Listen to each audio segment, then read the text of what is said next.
梦，今天是有一个事情让我真的是惊呆了，下巴都掉下来。你看到这个人，他是号称网络上面叫陈志明医生，很多爸爸妈妈都会转传他的相关关于养生的事情，就发现这根本没有这个医生，这是 AI， 这是假的。这个很严重等于爸爸妈妈在传的那一些讯息。也全都是假的，没有法可以管了啊！是这个网红陈志明医师哦，他有非常多的 follower， 没想到他今天讲了一个什么？最近讲一个，他说糖尿病哦是有其他的革命性疗法，居然被人家发现哦，他居然引用的是假的数据、假的资料，大家进而追查才发现，原来他根本就是一个假人，这不叫假人，就是 AI 啦。对，那你刚刚讲有很多长者都在看他的频道，对不对？我身边也有啊，你也有，也有啊，所以很多人都传给我嘛，那传给我代表他们都相信他讲的话。可是呢，我们台湾有没有法可以办？我跟大家报告，没有法可以办。你看这不是在开玩笑，对，这是他还没有删的时候，有这么多，没错，讲糖尿病的讲寿命长短啦，这是什么你不想知道的，这什么健康的真相等等，是。都是好几十万人在看的，是，而且他有300多部影片哦，光是我们刚刚讲糖尿病这个就有15万人在看。对，哇，恐怖！你怎样？恐怖的讲，你可能以为他讲的是真的，实际上他的都是假讯息啊，多恐怖！我们刚刚就讲到，我们台湾居然针对这种事情无法可罚，为什么？你的医师法、你的医疗法恐怕都没有办法处罚这个 AI 医师，因为你无法去查到背后 AI 他的人是谁。对，所以就代表什么？代表我们的台湾的法治无法跟上科技的进步，所以才导致让这一些我们讲不法集团还是或者想要从中获利的分子也好，从中透过这个 AI 的影像获取不一样的利益啦那你说他可以获取怎么样不一样的利益我跟大家报告一下第一个啦，它当然就是透过什么流量可以分论，对，因为 YouTube 大家都知道它给的分论是不差的。第二个，我就萌姐如果他想要透过这种方式，透过 AI 医生去卖药，有没有机会？有啊，你有听过老人都在听什么广播嘛？地下的那种地下电台啊，地下电台卖药、卖健康食品要不要罚？要可是如果是 AI 医生卖这个不用罚。吗？你意思是说，如果今天这个医生在糖尿病讲到最后的时候，他推荐什么药物？对，然后尽管他只是一个营养食品，他吹的跟什么一样？对，台湾没有法律可以罚他。对啊，所以第二个他是 AI 版的地下电台卖药的，地下电台还有法可罚，这个还无法可罚呢，凶悍吗？第三，他可能是叫你加入付费的会员呐，或者叫你donate他啦，对，这个都是我们讲的营运导向，对不对？第四个，他可能要收集你的个资，因为他说你留下你的个资，我来跟你联络，来留下你的个资之后，就有可能怎么样诈骗你嘛，对不对？但就我跟你讲，上恐怖是第5款。来，我问你，为什么大家会相信他？因为他挂着说我是医师，对，我是医师，他就有权威，有权威他就比较像是我们社会的什么意见领袖。对，来，当你听到意见领袖讲话，你通常会相信嘛？对，深信不疑的。对，好，那我来问你，如果这些 AI 的频道，这些 AI 的医生，他在选举期间全部被境外敌对势力所收购的话，来，我问你，这些医生啊，选举的时候就说，这个谁谁谁好，谁谁谁不好，哪个候选人有问题？来，你是老人家，你看到这些你平常相信的医生所说的话，你会不会被他影响？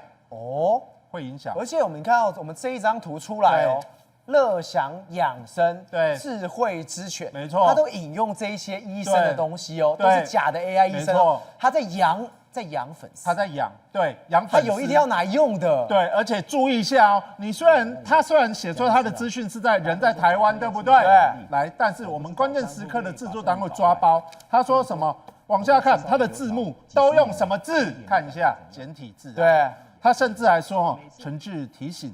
本频道内容严禁转载至中国大陆任何平台。来，我问你，他为什么要说你不能转到中国大陆？其中很多内容可能就是来自中国嘛。对，所以如果今天你想要回销给中国，很容易就被抓到。因此，我们台湾的这个政府或者是立法诸公，一定要好好正视这个 AI 医师或者 AI 律师或者 AI 专业人士的问题，避免它成为国安或者选举的不稳定因子。慧仁姐，中国网友一直在吹这一段画面，为什么？心想，这什么车？特斯拉？特斯拉怎么了？他从有人开，从山上嘛坠崖，他们滚的车子滚的就他们觉得太神奇了吧？特斯拉的车主没有事，他的车子也还好而已哎。是啊，刚刚是小米的股价直落，人家是特斯拉，不多说，直接从800公尺的山上往下冲啊！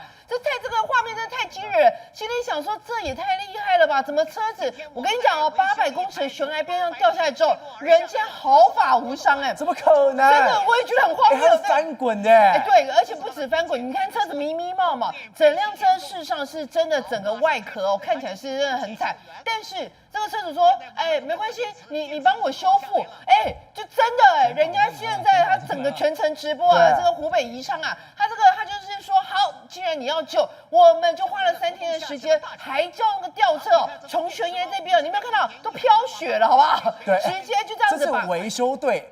他慢慢爬下去，就像你说的，还有雪，他真的是慢慢帮你救上来的。而且你知道他怎么救吗？他说他们就把车体跟它相关的一些零件啊先分开，等于是先拆车。所以你有没有看到这有一部分的零件，他是先用那个人力的方式把它弄上来，然后呢再来他说车子 A 柱跟 B 柱没有那个很严重的一个变形，然后呢他们就学说，有没有看到旁边掉了一个什么？旁边掉这个电池，很吓人。他说这样从800公尺往下坠，结果电池竟然没有那个发生起火，完全没有。所以呢，他们就先把这个电池给吊上来。他说，电池吊上来，发现这个电池事实上也没有太大的受损，你知道吗？这是中国人觉得最讽刺的事情。小米或其他的电动车一撞，那电池要么就直接烧了，要么就直接歪掉。对，就这滚了这么久。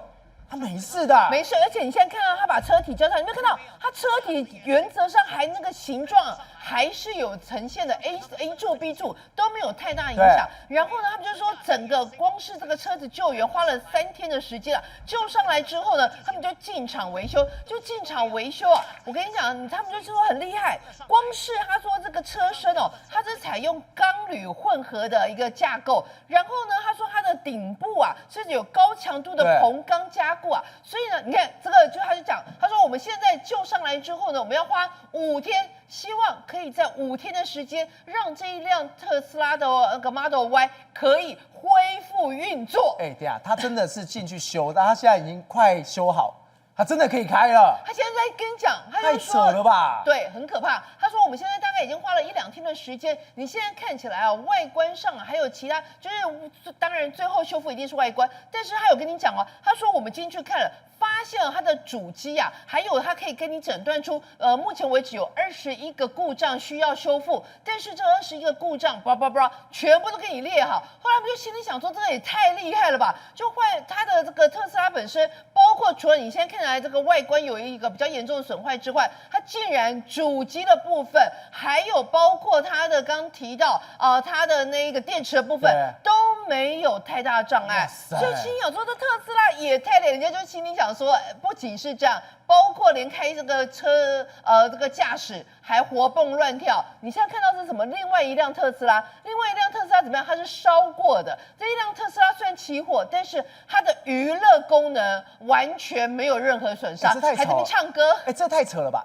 火烧车完，它的液晶的这个平板，它里面的系统都没事。我第一次看到这样火烧车，不是都要毁了吗？他们就说特斯拉的设计坚若磐石，好不好？就心想，照理说，你心想都说，这个已经烧成这样啊，但没有想到它很多的功能竟然丝毫不受到影响。所以讲说，特斯拉真的是品质有保证。你这画面看到，你更会吓到。什么样的画面呢？你看有没有一辆车子，它违规要这个 U-turn， 就被那个特斯拉直接高速撞击啊？对，就是那个高速撞击的特斯拉，就发现你看有没有黑车子里面有3个人，这3个人都轻重伤，但是你们看到那个特斯拉还继续往前特斯拉没有，而且我跟你讲，那一个特斯拉的车主讲说，我一直维持了一个非常高速的行驶啊，但在这之前，因为是那个车子有点自己先违规的，然后你看这样也是，有没有看到车子整个都裂开了？这后面那一辆。对，有没有发现高速撞击一个情况之下，后面的看起来都已经裂，但是发现其实它内部的运作还是没有什么太大问题。最重要，人驾驶就在旁边而已。对，而且最重要是车主说，我没事，我没事，他也没事，所以他们就心里想到说，这个特斯拉有一个功能，最贵的功能是什么？在保命。就是说，你不管你车子已经可能外形上有比较明显的受伤，但是人都没有问题，没有太大的问题。你知道为什么吗？他们就说，只要它的那个顶棚啊，就是它车顶还在，你们看到。天哪，那个什么东西都整个砸在车上了，竟然还没有凹陷，所以他们就说他们从大树整个撞到了特斯拉，但是车顶完全没有塌陷。他说，根据美国公路安全保险协会曾经测试这个特斯拉 Model Y 啊，它的 Model 3啊，它这个玻璃车顶的强度是可以承受9450公斤的一个重量，这么厉害，所以吓死。所以他们就说特斯拉贵是贵在哪里？贵在这个就算它很多的情况，什么火烧车啦，把你整个车都翻啦，但是事实上，只要它上面的顶棚的还在情况之下，原则上这个车主不会有太大的问题。所以你看，他们就有一个相关的压力测试，然后就会发现说，你不要说别的啦，你说什么小米啊，很多人在讲啊，什么小米现在车子卖得多好啊，已经大幅的超过特斯拉。